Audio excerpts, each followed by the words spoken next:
সাধারণ কালের সপ্তম সপ্তাহ শনিবার। প্রথম পাঠ বেন শিরার রচনাবলী, 17 অধ্যায়, পদ সংখ্যা 1 থেকে 15। প্রভু মানুষকে আপন প্রতিমূর্তিতে রূপায়িত করেছেন। প্রভু মানুষকে সৃষ্টি করেছেন মাটির বুক থেকে, আবার মাটিরই বুকে তাকে ফিরিয়ে দেন তিনি। মানুষের জীবনের দিন তিনি গুণে রেখেছেন, তাকে দিয়েছেন সীমিত আয়ুষ্কাল। মানুষকে দিয়েছেন তিনি পৃথিবীর সব কিছুর ওপর কর্তৃত্ব করার অধিকার। নিজেই যেমন শক্তিতে সজ্জিত, মানুষকেও তেমনি শক্তি দিয়ে সজ্জিত রেখেছেন তিনি। আপন প্রতিমূর্তিতেই রূপায়িত করেছেন তাকে।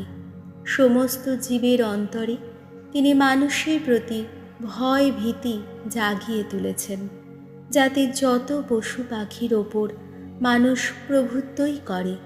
মানুষকে তিনি দিয়েছেন জিভ, চোখ আর কান, আর দিয়েছেন বাছ বিচারের ক্ষমতা এবং চিন্তা করার মতো মন।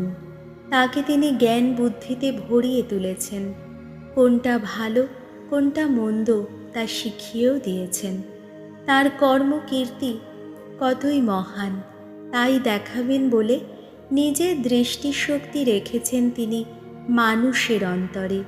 তার কর্মকীর্তি কতই মহান তা প্রচার করতে করতে মানুষ করবে তার পবিত্র নামের স্তুতি গান। শুধু তাই নয়, তিনি মানুষের কাছে খুলে দিয়েছেন জ্ঞানের ভাণ্ডার। তিনি দিয়েছেন তাকে মহাজীবনের বিধান, তার সঙ্গে গড়েছেন এক চিরস্থায়ী সন্ধির বন্ধন। তার যত বিধি বিচারের কথা তাকে জানিয়েছেন তিনি। তার মহিমা কত বিপুল, মানুষ তা নিজের চোখেই দেখল তখন। তারা নিজেদের কানে শুনতে পেল কত মহিমময় তার কণ্ঠস্বর।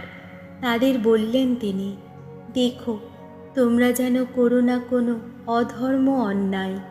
কেমনভাবে প্রতিবেশীর সঙ্গে থাকতে হবে, প্রতি মানুষকে সেই কথাও বলে গেছেন তিনি।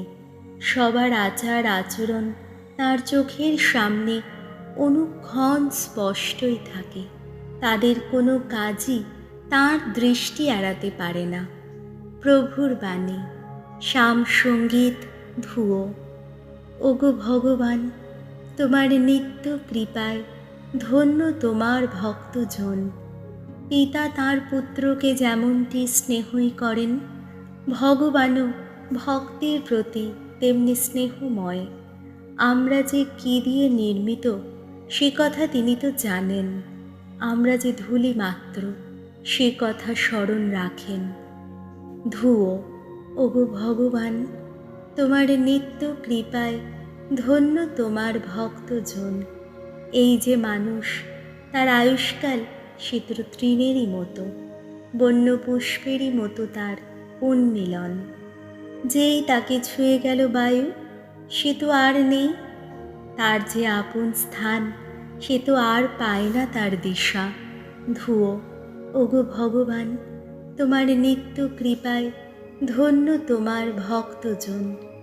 ভক্তদের প্রতি কিন্তু ভগবান সদা কৃপাময়। অন্তহীন কাল থেকে নিরবধি কাল তাদের সন্তান যারা, তাদের প্রতি সদা ধর্মময় তিনি। তাদেরই প্রতি তার সন্ধি মেনে চলে যারা, তার যত আদেশ নির্দেশ সযত্নে পালন করে যারা। ধুয়ো। ওগো ভগবান, তোমার নিত্য কৃপায় ধন্য তোমার ভক্তজন। বাণী বন্দনা। জয় জয় প্রভুর জয়। হে পিতা, তোমায় বন্দনা করি আমি।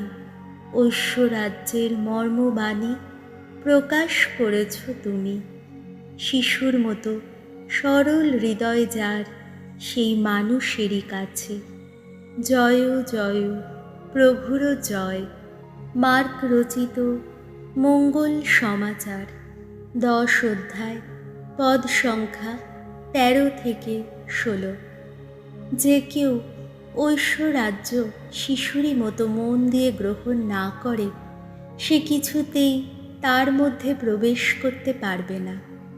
লোকেরা একদিন কয়েকটি শিশুকে যিশুর কাছে নিয়ে এলো, যাতে তিনি তাদের একবার স্পর্শ করে আশীর্বাদ করেন।